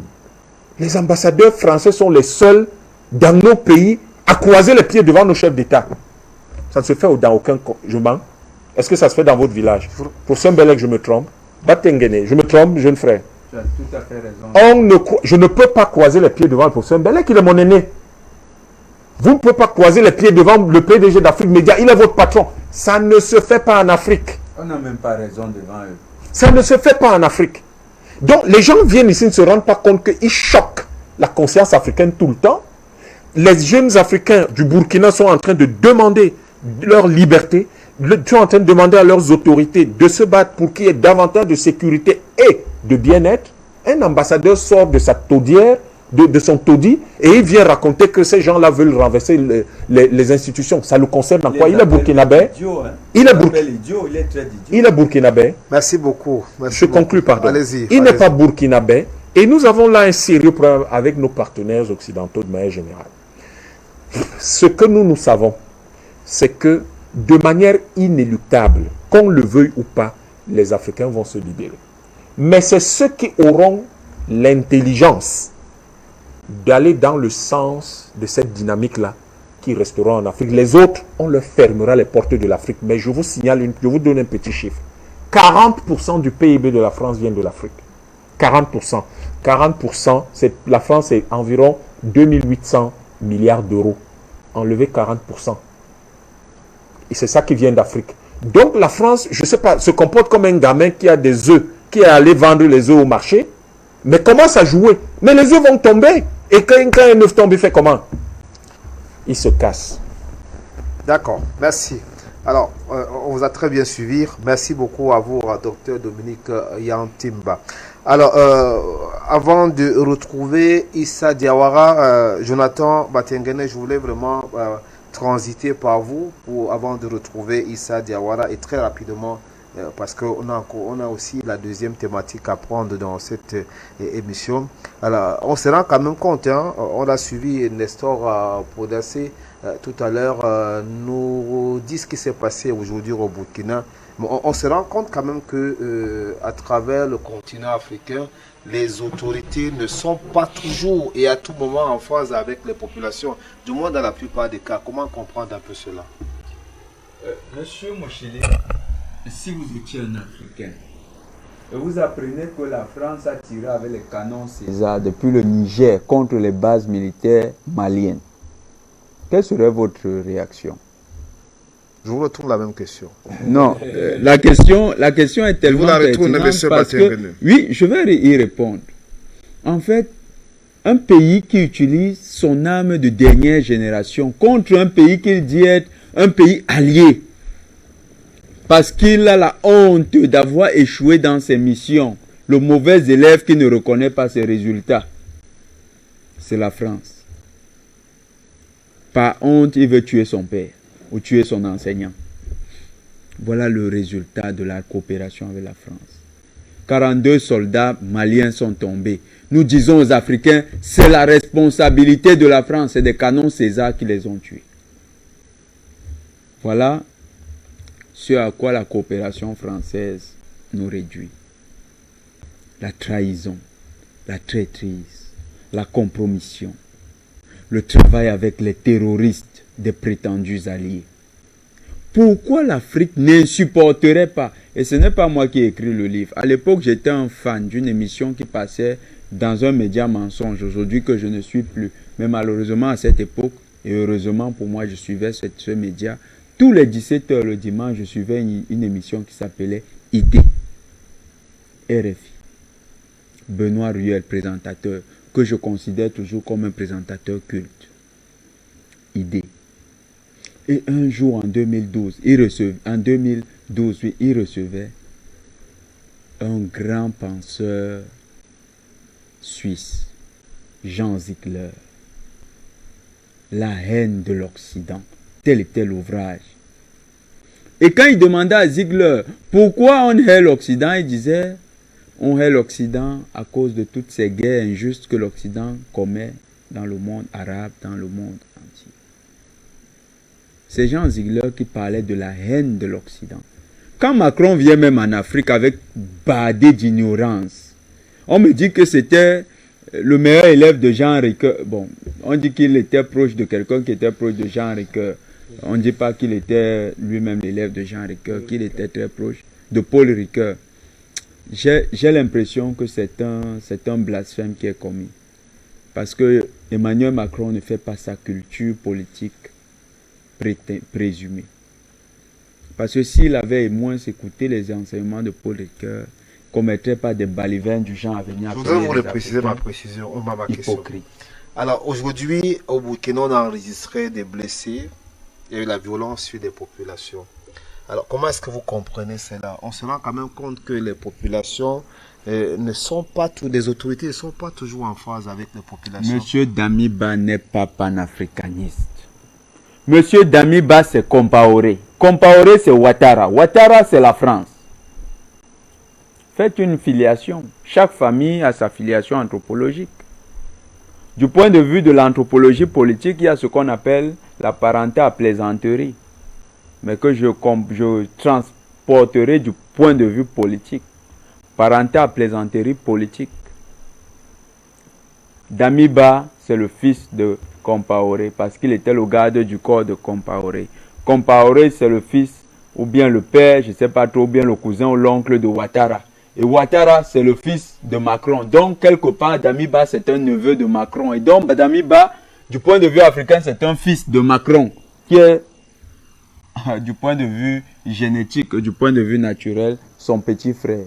Mais Damiba, du point de vue politique, se comporte comme étant son fils. C'est pas nouveau. On a vu Ouattara arriver devant Bazoum et Bazoum trembler. Bazoum considère que Ouattara c'est son père. Pourtant, si anthropologiquement vous regardez, physiquement, biologiquement vous regardez, Bazoum pourrait être le père de Macron. Politiquement, il considère que c'est son père. Donc Damiba, dans cette politique, est un serviteur digne de la France-Afrique. Et cette France-Afrique utilise les canons César au Mali. Vous voulez que Nestor Podacier soit une des cautions de ce genre de système? Vous voulez que Madame Kiam soit une caution de ce genre de système? Non. Non. Non. Très bien. Les Burkinabés qui ont en héritage des hommes comme Thomas Sankara, des figures emblématiques du combat panafricaniste, du combat pour l'indépendance. Un homme qui a tenu tête à Mitterrand dans un face-à-face. Il a dit comme Mitterrand m'avait accueilli avec un sous-préfet. Je crois que docteur Yann, vous vous souvenez de l'épisode. Il avait également envoyé un sous-préfet accueillir Mitterrand à l'aéroport pour lui dire la réciprocité dans le rapport international. Ça, c'est un principe de droit international. Quand on parle de relations internationales, il y a la réciprocité. Si vous me faites accueillir par un sous-préfet, je vous fais accueillir par un sous-préfet. C'est ce qu'avait fait Sankara. Pensez qu'un pays qui se fait appeler Burkina Faso, enlevons tous les noms des pays africains, Cameroun ne veut rien dire. C'est une déformation de Camaroche, qui est portugais, qui voulait dire rivière de crevettes, et que les Allemands appelaient Cameroun, parce qu'ils ne pouvaient pas dire comme les Portugais Camaroche. Et puis les Camerounais, et puis les Français sont arrivés, ils ont dit c'est Cameroun. Et puis les Britanniques disaient Camerouns. Ils ne disaient pas Cameroun, Camerouns au pluriel. Parce qu'ils disaient que c'est Cameroun's Mountain. Alors, quand les Burkinabés ont dit qu'ils ne s'appellent plus Haute-Volta, Haute-Volta, la Volta, qui désigne certainement le fleuve. Haute-Volta, pour dire qu'on est dans la partie haute du fleuve. Ils ont dit nous ne nous appelons plus Haute-Volta, nous nous appelons Burkina Faso, qui veut dire en Dogon, pays des hommes intègres, terre des hommes intègres. Quand ils ont désigné leur pays comme étant la terre des hommes intègres, vous croyez qu'ils vont se laisser diriger par un larbin comme Damiba? Non. Non. Ils ne peuvent pas se soumettre à la logique d'un Macron qui ignore l'histoire de son propre pays, qui ignore l'histoire de sa propre nation, qui ignore l'histoire de chaque nation africaine, qui ignore l'anthropologie en Afrique, comme disait le professeur Mbele, qui ignore beaucoup de choses, comme disait tout à l'heure le docteur Yann. Ce Macron-là ne peut pas gouverner au Burkina. Qu'il ignore ça, qu'il oublie, comme on dit souvent, trivialement au Cameroun, qu'il oublie le Burkina. Le Burkina va échapper au contrôle de la France. Oui, peuple burkinabé, levez-vous massivement. Désobéissez aux autorités. Nous vous y encourageons. Monsieur Jonathan Batingene, je vais vous arrêter. Alors, je vais passer la parole à Issa Diawara. Issa Diawara, est-ce que vous êtes avec nous? Alors, vous venez de suivre tout ce qu'on vient de dire sur ce plateau. Alors, vous savez que Afrique Média, c'est un média, c'est une télévision très responsable. On ne peut pas accepter qu'on appelle les populations à désobéir. C'est pas possible. Je ne peux pas laisser ça passer. Merci à vous. Alors, Issa Diawara, vous êtes avec nous?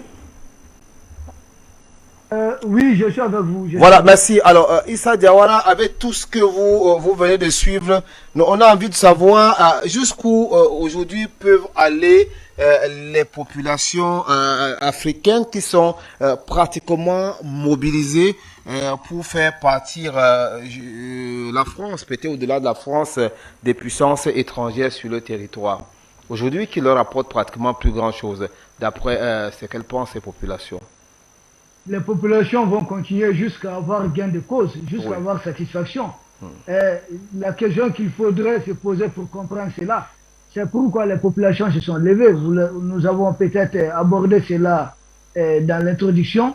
C'est parce que les populations aspirent au bien-être. Et tant que ce n'est pas le cas, tant que c'est la France qui vole, Tant qu'il y a un pays qui est en train de détourner ou bien un bloc, les populations ne vont pas se laisser faire. Et ce n'est pas gratuit que les gens se sont soulevés.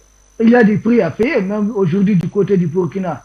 Il y a beaucoup de blessés. D'ailleurs, je profite de l'occasion pour dire au peuple burkinabé, c'est un droit absolu. Il faut continuer les manifestations, il faut vraiment continuer. J'ai dit à mon frère Nessor Podacé d'être solide, d'être costaud, nous avons passé par là. Je sais de quoi je parle. Nous avons passé par là, dans tous les pays où vous avez les valets occidentaux, quand vous commencez à vous soulever, je vous dis, vous allez connaître beaucoup de choses. Je connais pas mal d'amis, nous avons enregistré beaucoup de blessés de notre côté, mais aujourd'hui, le Mali est en tout cas libéré de la France est du passé. C'est de cela aussi qu'il s'agit. Quand Nessor Podacé dit que leur sécurité ne doit pas être sous-traitée, mais je dis la présidence du Burkina est sous-traitée aujourd'hui. La présidence du Burkina est sous-traitée.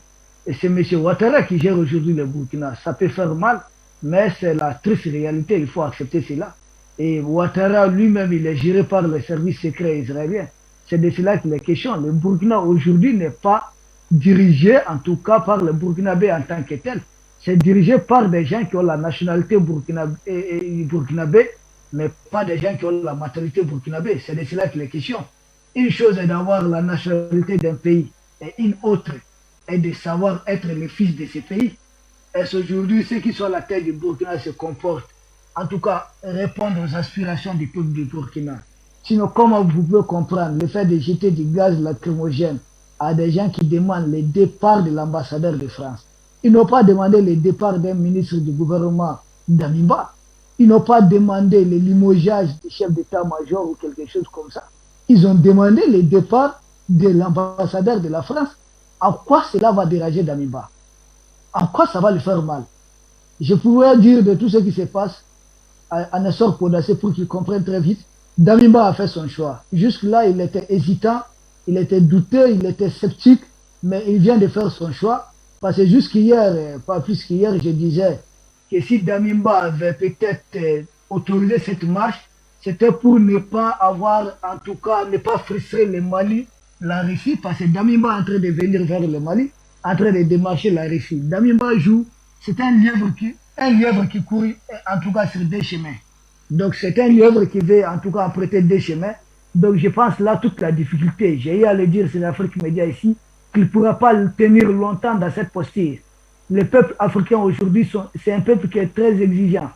Tous les peuples d'Afrique aujourd'hui sont très, très exigeants. Il s'agit pour chaque dirigeant africain de clarifier sa position. C'est de cela qu'il est question. Les gens connaissent autant que les dirigeants aujourd'hui. Ce n'est pas que Damiba aujourd'hui est plus intelligent que les autres Burkinabés, ce n'est pas le cas. Autrefois, on pouvait accepter certaines choses. Autrefois, c'était RFI qui informait. C'était Africa numéro 1, vous vous en souvenez. Mais aujourd'hui, vous avez des médias partout. Vous avez Afrique Média, vous avez des web TV. Les gens sont informés de toutes les parts. Les pages Facebook et autres. On ne peut plus berner les peuples. C'est de cela qu'il est question. On profitait de l'ignorance, en tout cas, excusez-moi du terme, des peuples sur les institutions qui étaient en place pour exploiter les peuples au service des peuples occidentaux. Aujourd'hui, c'est la plus fin, parce que les peuples savent maintenant tout ce qui se passe. Nous avançons des chiffres quand il y a des émissions. Nous savons combien la France gagne aujourd'hui en détournant, en pillant l'Afrique. Nous savons pourquoi l'armée française est là. On dit ici au Sahel que c'est le terrorisme. Est-ce qu'il y a le terrorisme au Gabon là-bas? Qu'est-ce que l'armée française fait au Gabon? Il y a le terrorisme au Sénégal? Qu'est-ce que l'armée française fait au Sénégal? L'armée française n'a jamais quitté ces pays d'ailleurs. Donc ce n'est pas une question de terrorisme, nous savons ce qui se passe. C'est de cela qu'il est question. Donc je dis haut et fort que Damiba a déjà fait son choix. Donc maintenant au peuple burkinabé de s'assumer. Est-ce accepter Damiba en tant que valet de Ouattara et de la France à la tête du Burkina et servir, continuer de donner le marché à ces Occidentaux?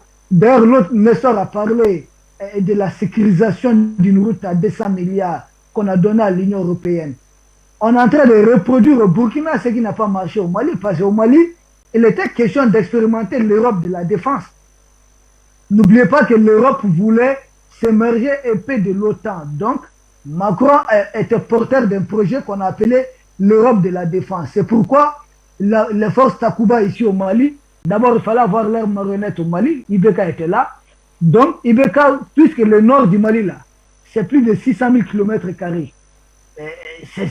C'est très vaste. Donc, il fallait expérimenter l'Europe de la défense au niveau du nord Mali. C'est pourquoi vous avez toutes les forces spéciales de l'Union européenne qui étaient au Mali. Il y avait, je sais pas, il y avait même les Britanniques, il y avait quoi, la Lettonie, l'Estonie, des pays qui n'ont aucun lien avec le Mali. Et même les Danois qui voulaient arriver, que le Mali a dit non, ça suffit. Donc, on avait toutes les forces européennes au Mali. C'était pour expérimenter l'Europe de la défense.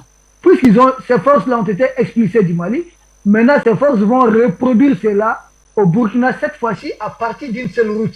C'est un axe qui est choisi, et au lieu de prendre un vaste territoire où il sera en manque de résultats et que les populations vont encore se soulever, il faut juste prendre un axe, sous-traiter cela, et parmi ces tas, continuer leur entraînement contre leurs propres forces, même les terroristes.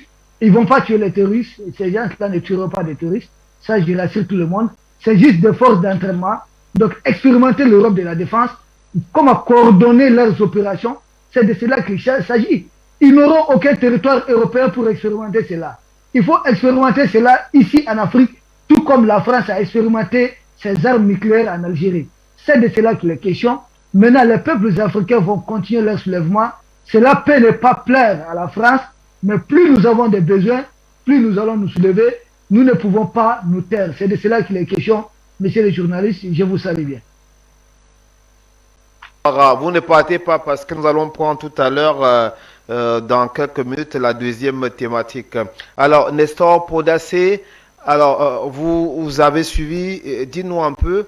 Alors, est-ce que vous comprenez l'attitude des autorités du Burkina aujourd'hui et qu'est-ce qui vous reste à faire pratiquement, bien sûr, tout en respectant les lois du pays. Aussi, la paix qui est pratiquement très chère à toute l'Afrique. Nous, ce qu'il nous reste à faire, nous avons notre plateforme revendicative. Et notre plateforme revendicative, elle est claire, elle est non négociable. La première des revendications, c'est le départ immédiat de l'ambassadeur de France sans condition, M. Luc Allard, qui nous a insultés. Il est sorti de ses prérogatives diplomatiques pour nous insulter, pour s'adresser directement au peuple africain, chose qu'il n'a pas le droit de le faire. Diplomatiquement, il n'a pas le droit. Deuxièmement, nous voulons la fin des accords militaires avec la France, sans négociation. La France doit dégager, les accords militaires doivent finir, les bases militaires de Kamouensé doivent plier bagage, comme ils ont plié bagage au Mali. Ça, c'est non négociable aussi. Troisièmement, il y a des accords financiers qui nous lient avec la France, ainsi que toutes les administrations du Burkina Faso sont annexées par des espions français.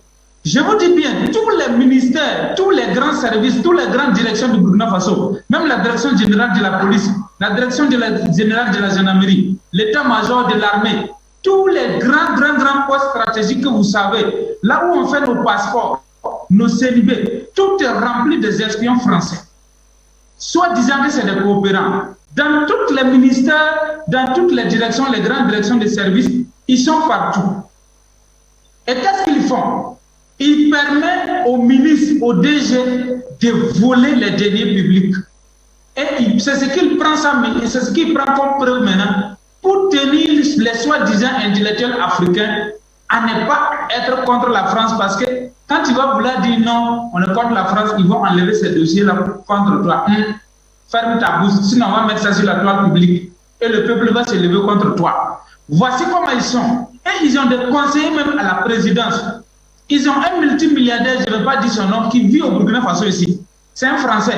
Il était conseiller de Blaise. Il était conseiller d'Europe. Ça veut dire que lui, tous les présidents qui arrivent là, il est là conseiller. Et c'est eux qui nous empêchent de manifester. Et c'est eux qui prennent tous les grands marchés du pays. Est-ce que l'armée burkinabé ne peut pas sécuriser le pays? Et qu'on signe un contrat de 200 milliards à l'Union européenne pour sécuriser l'axe, un seul axe, Ouaga, Djori et Kaya, Djori. Pourquoi? C'est un seul axe. Et l'axe Ouaga, Koupela, Fada sera sécurisé comment? L'axe Ouaga, Tenkodogo-Kantiari sera sécurisé à combien de milliards? L'axe Ouaga-Bobo sera sécurisé à combien de milliards? L'axe Ouaga-Bobo, la frontière de la Côte d'Ivoire sera sécurisée à combien de milliards? L'axe Bobo, frontière du Mali sera sécurisé à combien de milliards? L'axe Bobo-Koudougou sera sécurisé à combien de milliards? Ouaga-Ouaga sera sécurisé à combien de milliards? Vous voyez que notre pays est sous-traitant ça, mon frère. Donc c'est pourquoi aller là, un Africain patriote, un Burkinabé patriote ne peut pas avoir le sommeil en voyant notre pays sous-traiter sa sécurité avec des groupes d'individus qui vont encore prendre la route et permettre encore que les attaques soient faites pour dire ah, votre facture est petite, il faut augmenter, sinon on n'arrive pas à sécuriser les 200 milliards sont petits. Ça c'est un seul axe seulement qui ne dépasse même pas 300 km. Mais c'est chiant. Comment on peut accepter cela? Burkina est un petit pays de 274 000 km², dont le Mali est plus grand que le Burkina 5 fois. Comment un petit pays ainsi, on est incapable de sécuriser avec toutes les corps d'armée réunis, gendarmerie, police, militaire, eaux et forêts, douane, GSP, avec les VDP, les volontaires, les volontaires pour la défense de la patrie. Ces volontaires-là n'ont rien au front, ils n'ont pas de munitions, ils n'ont pas d'armes. Au lieu de prendre les 200 milliards, aller acheter des armements pour nous armer, c'est pour donner à des vanipiers comme soi-disant c'est l'Union européenne pour sécuriser notre pays. Nous ne pouvons pas accepter cela. Thomas Sankara a dit en son temps, un pays soit-il, quelle que soit sa spécialisation dans la sécurité, ne peut pas laisser des groupes d'individus sécurisés parce qu'ils sont spécialisés. Non, la sécurité d'un pays revient au peuple. Et le peuple a besoin des armes et des munitions. C'est tout ce que nous avons besoin. Armer la population là-bas, former nos parents au village pour défendre leur village, plutôt que de les laisser tuer et en même temps signer des contrats pour des milliards sur l'aide de soi disant que non, vous voulez traiter leur sécurité. Un État doit être en mesure de sécuriser sa population. Si un État ne peut pas sécuriser sa population, les dirigeants qui sont là doivent dégager. Soit vous pouvez, soit vous dégagez. Mais allez là, nous avons dit que c'est la France qui a le problème de notre sécurité. La France doit bouger. Et non, on a refusé. Damiba, tu fais coup d'État pour dire non, tu tiens compte de toutes les aspirations du peuple et tu ne fais pas ce que le peuple veut. Alors là, ça suffit. Il faut que ça change. Merci. On vous a très bien suivi. Alors, Jonathan, c'est pratiquement, je pense que le temps de conclure sur cette première thématique, vraiment en deux phrases. Hein. Alors, que retenir de votre point de vue sur cette grande mobilisation, cette vague de mobilisation sur le continent africain aujourd'hui par rapport à ces puissances étrangères, notamment la France, les populations veulent que la France, je reprends le terme de Nestor Podacé, dégage.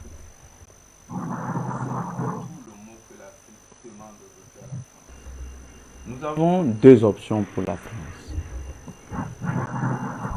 Quitter de manière pacifique, sans conflit, c'est-à-dire dès maintenant commencer à libérer les territoires africains, libérer le Gabon, libérer le Tchad, libérer la Guinée-Bissau, libérer tous les territoires qui sont occupés par leurs bases militaires et réduire leurs effectifs de coopérants militaires sur le continent africain, laisser aux Africains de définir leur politique étrangère, leur politique de défense, ou bien se voir dégager comme un mauvais client dans une boîte de nuit, c'est-à-dire porté par des gros bras, c'est-à-dire par les peuples africains et jeté dehors comme des malpropres.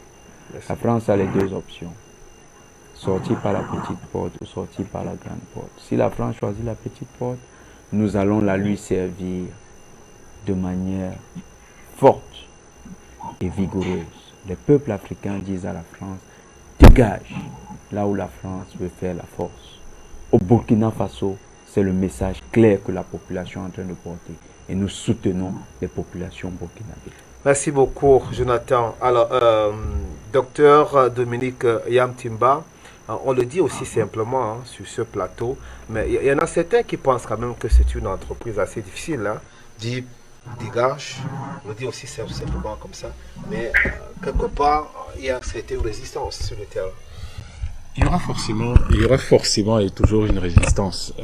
Je vous ai parlé tout à l'heure du monde connu, monde connu de l'Occident et particulièrement de la France en Afrique. C'est un monde où ces gens étaient les dominants, ceux qui pouvaient piller à volonté et ceux qui avaient un marché qu'ils contrôlaient parfaitement. C'est-à-dire c'est inédit dans l'histoire de l'humanité une telle capacité de contrôle d'un marché. Mais les choses sont simples. Nous sommes là à dire aujourd'hui que nous ne voulons plus de francs CFA ou d'éco, pas d'implication de la France dans les domaines des finances ou des télécoms, pas de base militaire, pas d'APE, pas d'ACP, pas d'OHADA, pas de concessions sur les rails, les aéroports, les ports, ou l'eau, l'électricité, pas de formation de nos militaires, pas de langue française, pas de médias français, etc. Voilà les choses que nous sommes en train de dire. Mais c'est quand même beaucoup. Hein. Ben, parce que malheureusement, ça vous donne une idée de ce que ce pays-là contrôle chez nous. C'est-à-dire qu'en fait, ces gars contrôlent nos vies. Mais vous vous en rendez pas compte, mais c'est ça. Hein. Ils contrôlent nos vies. Tout simplement. Pardon? Contrôle tout. Tout. C'est vrai. C'est-à-dire qu'il n'y a pas un seul aspect de votre vie en tant qu'Africain vivant dans un pays où on parle le français et on utilise le franc CFA qui ne soit pas contrôlé par la France. Il n'y en a pas. Il n'y en a pas un seul. Quand vous vous levez le matin et quand vous vous couchez, et même pendant que vous êtes couché, tout est contrôlé par la France. Vous pouvez couper la tête de vos présidents, vous pouvez couper la tête de tous vos banquiers, vous pouvez insulter vos militaires, vous pouvez faire tout ce que vous voulez de tous les fonctionnaires de votre pays, de tous les hommes politiques, qu'ils soient corrects ou pas corrects. Mais sachez que vous avez un verrou. Vous avez ce qui devrait être une sorte de débarquement de Normandie. C'est ça. C'est la France et l'Occident. Et donc, la seule manière d'obtenir cela, d'obtenir que ça cesse, et c'est ce que je dis, et c'est l'appel que nous avons lancé il y a quelque temps, 10 000 élus panafricanistes. Là, les gens qui devraient diriger le Burkina demain, et qui clairement construiront le vrai Burkina, mais c'est les Nestor Poudassé. C'est les gens comme les Issa Diawara que nous voulons être comme les élus africains, les députés, les chefs d'État dans ces pays-là. Pourquoi? Parce que ce qui va changer l'Afrique, ce n'est pas seulement... On va organiser les marches. C'est important, ça sensibilise, ça met la pression. Mais on ne signe pas le décret. On ne reçoit pas les lettres de créance des ambassadeurs. C'est quelqu'un d'autre qui les reçoit. Tant que M. Damiba ou tous les autres chefs d'État africains qui nous embarrassent continueront à être ceux qui vont recevoir les lettres de créance des ambassadeurs français, européens et tout autre dans du monde, mais on n'y peut rien. Sauf qu'il faut que ce soit des panafricanistes, parce qu'eux diront, vous, on ne veut pas. Vous, vous ne venez pas ici. Voilà comment ça doit se faire. S'il faut promulguer une loi, signer un décret, une ordonnance, il faut que ce soit nous les panafricanistes. Parce que quand ce sera nous, ce sera différent. Mais tant que les panafricanistes parlent, mais n'agissent pas. Souvenez-vous du titre de mon livre tout à l'heure. La parole et l'action. Nous parlons, on sait très bien ce que nous voulons dire aujourd'hui. Il est temps d'agir. Mais imaginez des gens comme le professeur Mbelek, député dans une assemblée, ou sénateur. Vous imaginez la qualité des débats? Imaginez de jeunes conseillers municipaux avec toute la fougue et la verve de Jonathan Batengene, ou un jeune député comme lui. Mais vous imaginez la qualité des débats? Imaginez Nestor Poudassé, ministre des Affaires étrangères de son pays, ou, je ne sais pas moi, ministre de la Culture de son pays. Vous imaginez ce que ça va donner? Voilà l'appel que nous lançons pour qu'il y ait 10 000 élus panafricanistes entre 2023 et 2028, et nous changerons l'Afrique. Merci beaucoup à vous, docteur Dominique Yamtimba. Alors, professeur Mbelek, vous avez suivi comment transcender les résistances qu'il y en a sur le terrain. J'aimerais bien voir votre formule à vous et qu'est-ce qui fera pratiquement changer le paradigme actuel sur le terrain. Bon, ce que j'ai compris, c'est que vous pensez que si on encourage le peuple à se défaire d'autorités usurpatrices, c'est pas bienvenu sur le plateau. Mais maintenant, en même temps, vous posez la question. Yamitimba parle de Pote Niki, bon, la parole et l'action. Bon, la parole c'est fait, maintenant l'action, non? Mais l'action, comment est-ce que vous dites à la personne quitter le pays? Il a quitté gentiment. Il faut le pousser dehors. Bien sûr. Et lui, il est armé. Mais on oppose aux armes les armes. Bien sûr. Peut-être on a les armes des ancêtres, mais c'est toujours des armes. Donc il n'y a pas 10 000 façons de s'y prendre. Monsieur Damiba, il ne va pas nous tromper pendant 10 millions d'années. Hein. Soit il se compte, là on parle de Burkina Faso, n'est-ce pas? Soit il suit le mouvement du peuple qui depuis un temps, c'est pas d'aujourd'hui, hein. Avant le coup d'État de M. Damiba, la population burkinabé demandait déjà le départ des troupes françaises. C'était lié déjà à ce problème de terrorisme. C'était lié aussi au fait que beaucoup de militaires burkinabés meurent au combat et leurs familles ne sont pas, non, aucune compensation, même pas des honneurs dus à un soldat qui est mort au champ de bataille. Donc, soit donc, les autorités burkinabées d'aujourd'hui, à commencer par Damiba, suivent le mouvement voulu par le peuple, donc départ des forces françaises qui d'ailleurs soutiennent le terrorisme et en plus ont fait preuve d'une inimitié sans égale, parce que ils ont fait croire pendant longtemps qu'il pourrait y avoir une collaboration, une amitié, on voit qu'il n'y en a pas. Quand nous le disons, nous ne pointons pas du doigt le peuple français, hein. Et je l'ai dit tout à l'heure, qui subit même des opérations faux drapeaux. Lui-même est victime de Macron. Les Français. Il y a une vidéo là qui fait le buzz là, qui fait le tour du net là, où on voit le président Bandakani, ici sur Média d'ailleurs, et Tassinda. Chacun parle à son tour. Mais lisez les commentaires des Français. Ils sont contents des critiques portées sur Macron. Ils sont contents, c'est un bol d'air de la liberté de ton et de la bonne intelligence mise en avant par les panélistes d'Afrique Média. Lisez les commentaires. Donc ça, M. Damiba, je disais donc qu'il suit, soit alors c'est à son tour de quitter le pouvoir. On ne peut pas continuer à subir, à mourir. La population meurt, elle est assassinée, elle est martyrisée, elle vit mal. Il n'y a pas d'évolution, il n'y a même pas d'éclairage, il n'y a pas d'eau potable comme il faut. Et juste parce qu'il faut faire plaisir aux autorités françaises. Mais non, ça ne marche pas. La seule façon, je vous réponds tout net, c'est s'ils ne partent pas volontairement, s'ils sont têtus parce que les 13 familles leur imposent de ne pas écouter ce que le peuple africain veut, eh ben, ils partiront les deux pieds devant, c'est-à-dire par la force. D'accord, merci. Et nous sommes assez forts puisque nous avons la jeunesse. Nous sommes assez forts parce que nous sommes proactifs. Nous sommes assez forts parce que déterminés à changer la situation. Ça va, nos forces. D'accord, merci donc à vous, professeur Bellec. Madame, Messieurs, merci pour votre fidélité.